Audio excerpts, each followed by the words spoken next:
Before we engineered a way to have large surfaces of frozen water available inside, people were stuck playing ice hockey outdoors, like fools.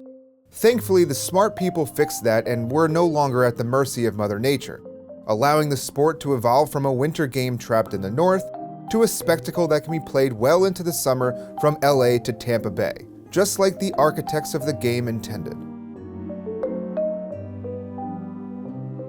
Hockey as we know it today is an indoor sport, but in 2001 a trend began, all thanks to the Cold War.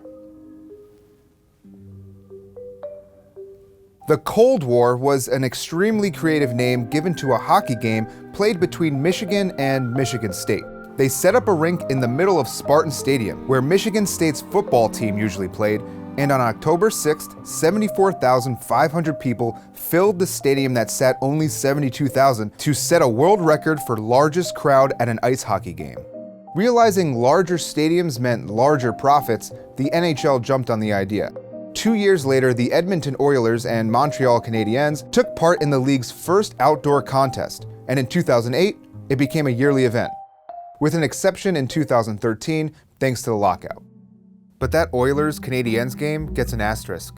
While notable for being the first time two NHL teams played each other in an outdoor game, decades before that, the Detroit Red Wings took part in an exhibition game in front of a small but captive audience. In the summer of 1953, Detroit Red Wings general manager Jack Adams and his captain star forward Ted Lindsay visited the Alcatraz of the North, Marquette State Prison. During a tour of the facilities, they met with inmates, including a couple familiar faces for Adams, Harry Kewell and Ray Bernstein. Before they got locked up, this duo had been well-known Wings fans who rubbed elbows with Adams on a handful of occasions. They were also key figures in the Purple Gang, one of Detroit's most notorious criminal organizations, so Adams had done his best to decline their social invitations while they were on the outside. But when the Mobsters suggested he bring the rest of the team to the prison for a scrimmage, Adams saw no reason to be rude to a couple of guys serving life sentences. So he agreed and said, "I'll tell you what, if you can pay for the plane, pay for the hotel rooms, and pay for the meals, I'll bring my team up." As Adams and Lindsay went back to Detroit confident they'd never return, the prison went to work to make the game happen. Step 1, hiring Leonard Brum. Brum was a former University of Michigan hockey player who came in as the prison's first athletic director. He built shuffleboard courts and an 18-hole miniature golf course, but once he learned about the Red Wings' visit, his focus turned to building an ice rink. Once completed, and with gear sent from Detroit, the Marquette Prison Pirates were born.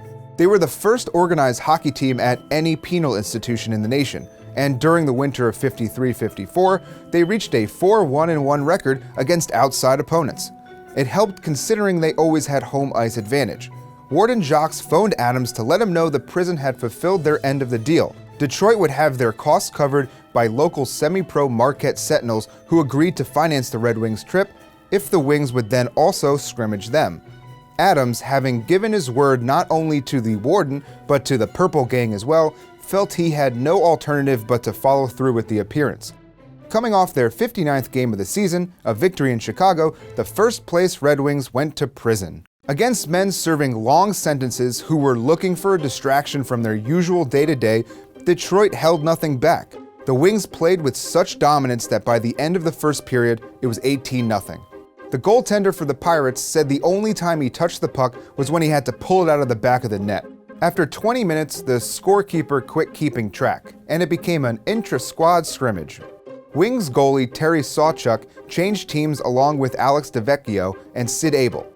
An inmate changed into a Detroit jersey and skated on the same line as Lindsay and another future Hall of Famer, Gordie Howe. From there, both teams enjoyed a nice afternoon with zero hostility from the hosts.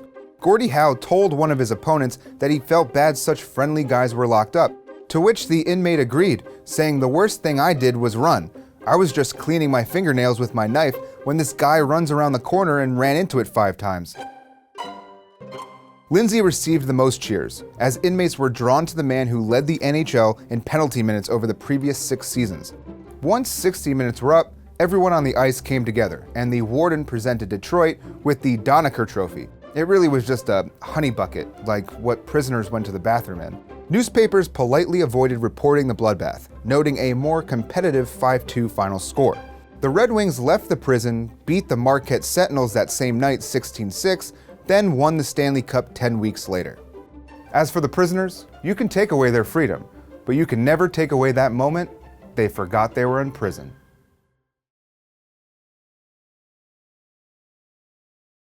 Thanks for watching this episode of First. There's a bunch more, so check those out. For other SB Nation videos, click here. Now please enjoy Seth dancing to music I've replaced with stock music for legal purposes.